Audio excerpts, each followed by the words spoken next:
তো এখন আমরা জানার চেষ্টা করব পূরক কোণ সম্পর্কে।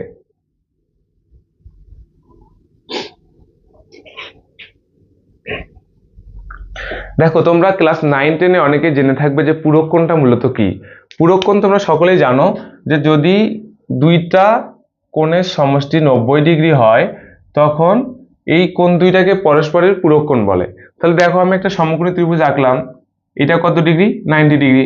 এটা যদি 90 হয়, এটা যদি 90 ডিগ্রি হয়, তাহলে এই যে বাকি দুইটা অ্যাঙ্গেল থাকতেছে এই দুইটা অ্যাঙ্গেলের সমষ্টি কত হবে? 90 ডিগ্রি। তাহলে আমি বলতে পারি এটাকে যদি থিটা ধরি, এটা কত হবে? 90 মাইনাস থিটা, কেননা এই দুইটার সমষ্টি হচ্ছে 90 ডিগ্রি। আশা করি তোমরা বুঝতে পারছো। তাহলে দেখো আমি এটাকে প্রকাশ করতেছি বি দ্বারা, এটাকে প্রকাশ করলাম পি দ্বারা, এবং এটাকে প্রকাশ করতেছি আর দ্বারা। আচ্ছা, পূরক কোণ তাহলে কি?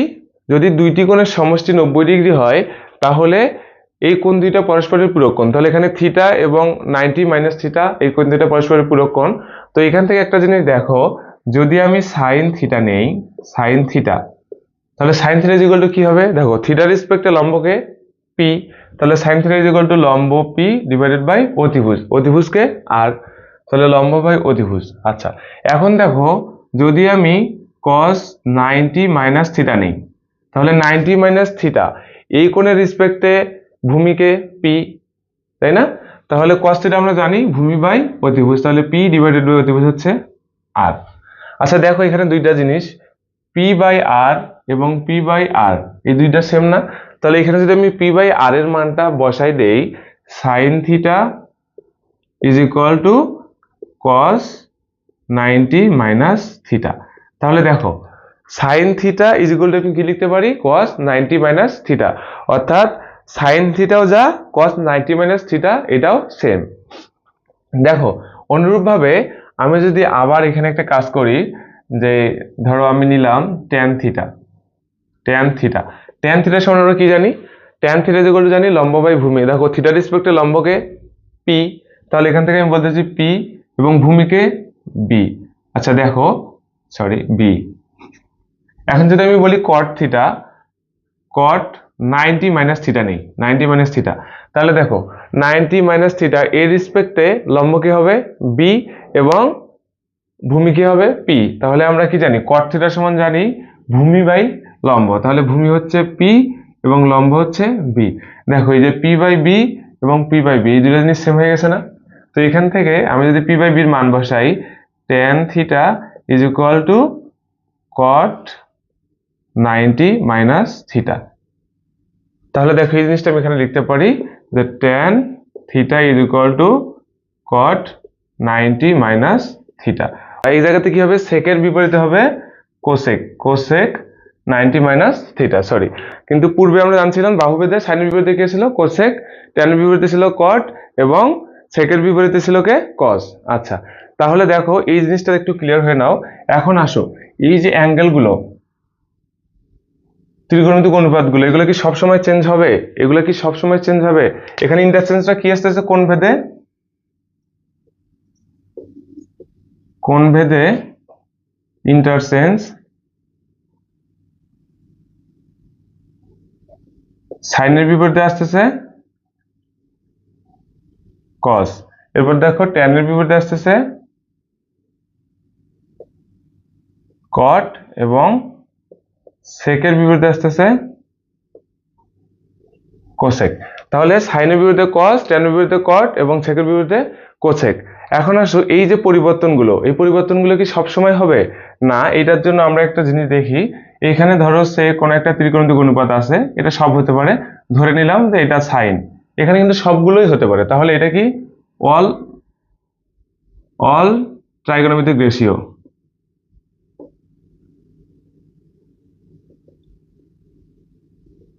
তাহলে এখানে সবগুলো অনুপাত হতে পারে। এখান থেকে যদি থাকে n into 90 plus minus theta, তাহলে দেখো এই n এর মানটার উপর নির্ভর করবে কখন পরিবর্তন হবে, কখন পরিবর্তন হবে না। তাহলে n যদি কখনো জোড় হয় তখন কি? No change, change. এবং n যদি বিজোড় হয় তখন এটা চেঞ্জ হয়ে যাবে, এটা কি হয়ে যাবে, চেঞ্জ হয়ে যাবে। তাহলে আশা করি তোমরা এটা বুঝতে পারছো, পরে যখন ম্যাথ করবো তখন ক্লিয়ার হয়ে যাবে। আপাতত মাথায় রাখো যে যদি কখনো এইরকম কোনো একটা আমাদের ফরম্যাট আসে, অর্থাৎ আমাদের সাইন এরকম 90 এর অধিক যদি অ্যাঙ্গেলের মানটা থাকে, তখন কি করবো, একে আমরা 90 এর জোড় অথবা বিজোড় গুণিতকে ভাগ করব, এবং দেখবা যে এর সাথে একটা থিটা ধনাত্মক কিংবা ঋণাত্মক আকারে যদি থাকে, সেক্ষেত্রে আমরা কি করব, যদি এন এর মানটা জোড় হয় তখন কি হবে, এই সামনের ত্রিকোণমিতিক অনুপাতের কোনো পরিবর্তন হবে না, কিন্তু এটা যদি বিজোড় হয় তাহলে অনুপাতের মানটা পরিবর্তন হবে। আচ্ছা দেখো, তাহলে আমাদের মোটামুটি পূরক কোণ এবং কখন অনুপাত চেঞ্জ হবে কখন অনুপাত চেঞ্জ হবে না এই বিষয়টা ক্লিয়ার। এখন আমরা একটু সামনের দিকে যাওয়ার চেষ্টা করব। তো এখন আমরা জানবো ঋণাত্মক কোণের ত্রিকোণমিতিক অনুপাত সম্পর্কে। তাহলে দেখো জানবো কি, ঋণাত্মক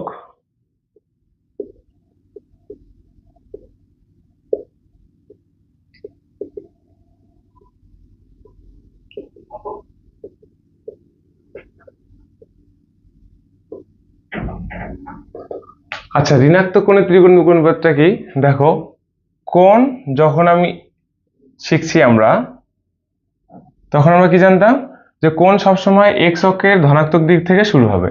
তাহলে এক্স অক্ষের ধনাত্মক দিক এইটা, এখান থেকে যদি শুরু হয়, তাহলে যদি আমি থিটা দেই, এটা কি, এই থিটাটা ধনাত্মক থিটা না? আচ্ছা এখন আসো, এখানে আমরা কি দেখছি যে ঋণাত্মক, তাহলে ঋণাত্মক হলে কোণ সবসময় এই যে এক্স অক্ষের ধনাত্মক দিক থেকে ঘড়ির কাঁটার বিপরীত দিকে শুরু করবে। কিন্তু যদি আমার এটা এক্স অক্ষের ধনাত্মক দিক থেকে ঘড়ির কাঁটার বিপরীত দিকে আসে, তাহলে এই কোণটা হয়ে যাবে ঋণাত্মক কোণ, অর্থাৎ মাইনাস থিটা। এটা আশা করি তোমরা বুঝতে পারছো। তাহলে কোণ কি হবে, কোণ সবসময় ত্রিকোণমিতির ক্ষেত্রে কোণ সবসময় এক্স অক্ষের ধনাত্মক দিক থেকে শুরু করে ঘড়ির কাঁটার বিপরীত দিকে ঘুরতে থাকবে। কিন্তু যদি আমার এই কোণটা এক্স অক্ষের ধনাত্মক দিক থেকে ঘড়ির কাঁটার দিকে আসে, তখন এটা হবে আমার ঋণাত্মক কোণ। এটা আসলে আশা করি বুঝতে পারছো। তাহলে আমি বলতেছি ঋণাত্মক কোণের ত্রিকোণমিতিক অনুপাত। তাহলে ত্রিকোণমিতিক অনুপাত আমরা জানি 6টা। দেখো সাইন থিটা, সাইন, কস, ট্যান। আচ্ছা এইভাবে না লিখে এভাবে লিখি যে সাইনের বিপরীতে কি ছিল, কোসেক, এরপরে ছিল ট্যান, কট, কস এবং সেক। আচ্ছা দেখো, যেহেতু কি বলতেছি এগুলো আমার কি ত্রিকোণমিতিক অনুপাত, তাহলে যদি ঋণাত্মক কোণের হয় সেক্ষেত্রে আমি বলতে পারছি ঋণাত্মক কোণ কি, মাইনাস থিটা। তাহলে কি sine minus theta, cos minus theta, tan minus theta, cot minus theta, এবং এগুলো মাইনাস থিটা আমাদের দিতে হবে। আচ্ছা এখন আসো, এগুলো যদি এরকম থাকে তখন কি হবে। আচ্ছা দেখো, যদি এই কোঅর্ডিনেটটাতে আমি হিসাব করি, আমরা কি জানতাম, অল স্টুডেন্ট টেক কেয়ার, তাহলে এখানে কেয়ার আসতেছে, কেয়ারের ক্ষেত্রে কি হয়, কস এবং সেক। আমরা আগে জানছি যে চতুর্থ কোঅর্ডিনেটে এই দুইটা পজিটিভ এবং বাদ বাকি যে 4টা আছে সবগুলোই নেগেটিভ। তাহলে দেখো সাইন মাইনাস থিটা অবস্থান কোন কোঅর্ডিনেটে, এই যে মাইনাস থিটা মানে চতুর্থ কোঅর্ডিনেটে, এই কোঅর্ডিনেটে সাইন থিটার মান কি, ঋণাত্মক, তাহলে মান হবে মাইনাস সাইন থিটা। আবার দেখো কোসেক মাইনাস থিটা, এর অবস্থান কোন কোঅর্ডিনেটে, এই যে মাইনাস থিটা মানে চতুর্থ কোঅর্ডিনেটে, এই কোঅর্ডিনেটে কস এবং সেক বাদে সবাই ঋণাত্মক, তাহলে এটাও কি হবে, ঋণাত্মক, মাইনাস কোসেক থিটা। ট্যান থিটাও সেম, ট্যান মাইনাস থিটার অবস্থানটা কোথায়, চতুর্থ কোঅর্ডিনেটে, চতুর্থ কোঅর্ডিনেটে ট্যানের মান ঋণাত্মক, তাহলে আমি বলতে পারি এটা মাইনাস ট্যান থিটা। কটের ক্ষেত্রে অনুরূপ, মাইনাস কট থিটা। আচ্ছা এখন আসো কস মাইনাস থিটা, অবস্থান কোন কোঅর্ডিনেটে, চতুর্থ কোঅর্ডিনেটে। দেখো এই কোঅর্ডিনেটে কস এবং সেক পজিটিভ, তাহলে আমি বলতে পারি এই দুইটা হবে cos minus theta is equal to cos theta, sec minus theta is equal to sec theta. তাহলে ঋণাত্মক কোণের ত্রিকোণমিতিক অনুপাতটা আমরা আশা করি বুঝতে পারছি যে ঋণাত্মক কোণের ত্রিকোণমিতিক অনুপাত হচ্ছে sine minus theta is equal to minus sine theta, cosec minus theta is equal to minus cosec theta, tan minus theta is equal to কি, minus tan theta, cot minus theta is equal to minus cot theta, cos minus theta is equal to plus cos theta, এবং sec minus theta is equal to plus sec theta. আচ্ছা এইটাও আশা করি তোমরা clear. এখন আমরা জানার চেষ্টা করব ত্রিকোণমিতির কিছু বেসিক ফর্মুলা, এবং এই বেসিক ফর্মুলাগুলোর মাধ্যমেই আজকের ক্লাসটা আমরা শেষ করব ইনশাল্লাহ। তাহলে দেখো এগুলো খুবই ইম্পর্টেন্ট ফর্মুলা। এই ফর্মুলার জন্য আমি শুরুতে একটা তোমাদের সমকোণী ত্রিভুজ অঙ্কন করি, কেননা আমরা জানি ত্রিকোণমিতি মূলত আলোচনা করে সমকোণী ত্রিভুজ নিয়ে। এটাকে যদি আমি থিটা বলি তাহলে এটা হবে আমার লম্ব এবং এটা হবে ভূমি। আর এইটা দেখো, এটা কি আমার সমকোণ, তাহলে এর বিপরীত হবে অতিভুজ। তোমরা নিশ্চয়ই সবাই জানো পিথাগোরাসের উপপাদ্যটা কি। তো আমরা একটু এটা লেখার চেষ্টা করি, পিথাগোরাসের উপপাদ্য।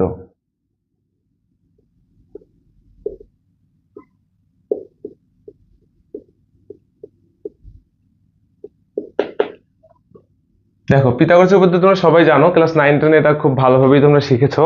তাহলে পিথাগোরাসের উপপাদ্য কি ছিল আমার? অতিভুজ এ স্কয়ার ইজ ইকুয়াল টু লম্ব স্কয়ার প্লাস ভূমি স্কয়ার, এটা তোমরা সবাই জানো।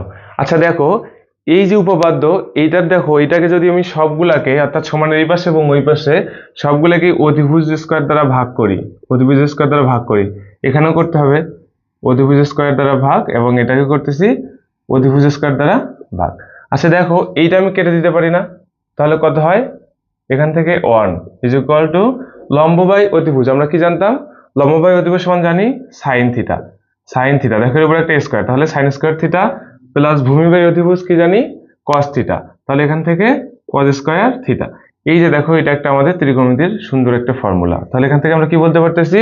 Sine square theta plus cos square theta is equal to 1। খুব সুন্দর না? এই খুব সুন্দর একটা ফর্মুলা। দেখো আমরা যদি কখনো এখান থেকে শুধুমাত্র সাইন স্কয়ার থিটার প্রয়োজন হয়, তাহলে sine square theta equal to আমি কি লিখতে পারবো? সাইন স্কয়ার থিটাকে এই পাশে রাখবো, আর এই কস স্কয়ার থিটাকে এই পাশে কি করে দিতে হবে? বিয়োগ করে দিতে হবে। তাহলে sine square theta is equal to 1 minus cos square theta. আচ্ছা দেখো, কখন যদি আমার শুধুমাত্র কস স্কয়ার থিটার প্রয়োজন হয়, তখন কি করব? কস স্কয়ার থিটাকে এইখানে রাখবো, এই সাইন স্কয়ার থিটাকে এই পাশে আমার পার করে দিতে হবে। তাহলে এখান থেকে কি হবে? 1 মাইনাস সাইন স্কয়ার থিটা। আচ্ছা দেখো, পুনরায় যদি আমি আবার পিথাগোরাসের উপপাদ্যটা এখানে লিখি, তখন কি হবে? অতিভুজ স্কয়ার ইজ ইকুয়াল টু লম্ব স্কয়ার প্লাস ভূমি স্কয়ার।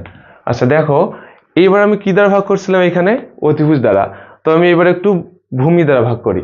তাহলে ভূমি দ্বারা যদি ভাগ করি, এক পাশে ভূমি স্কয়ার, এই পাশে এরা সবাই মন খারাপ করবে, এজন্য আমি এই পাশেও কি করে দিলাম?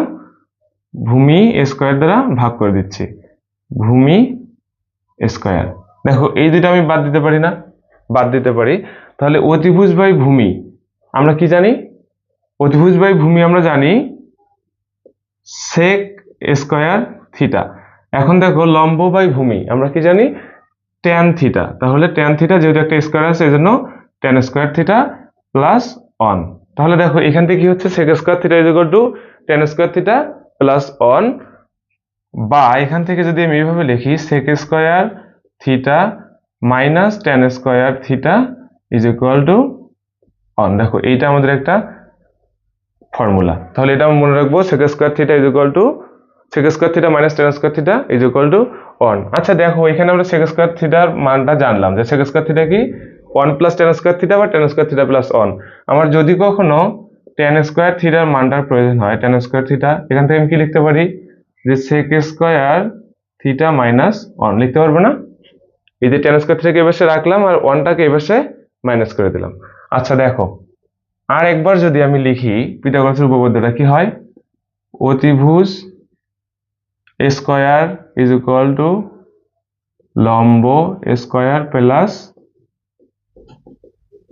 ভূমি স্কয়ার। আচ্ছা এখানে একটু লক্ষ্য করো, প্রথমবার কি দ্বারা ভাগ করছি? অতিভুজ দ্বারা। এখানে কি দ্বারা ভাগ করছি? ভূমি স্কয়ার দ্বারা। আচ্ছা দেখো, অতিভুজ গেল, ভূমি গেল, আর কে বাকি আছে? লম্ব। তো এই বেচারে ভাগ না করে দিলে একটু মন খারাপ করবে, একে আমি কি করে দিলাম? ভাগ করে দিলাম। তাহলে এইটাকে ভাগ করতেছি লম্ব স্কয়ার দ্বারা, এখানে লম্ব স্কয়ার দ্বারা, এবং এইখানেও লম্ব স্কয়ার দ্বারা। আচ্ছা দেখো তো কোথায় কাটাকাটি করা যায়? এই যে এই দুটা বাদ দিয়ে দেয় না? আচ্ছা এখন আসো অতিভুজ বাই লম্ব। এটা সময় আমরা কি জানি?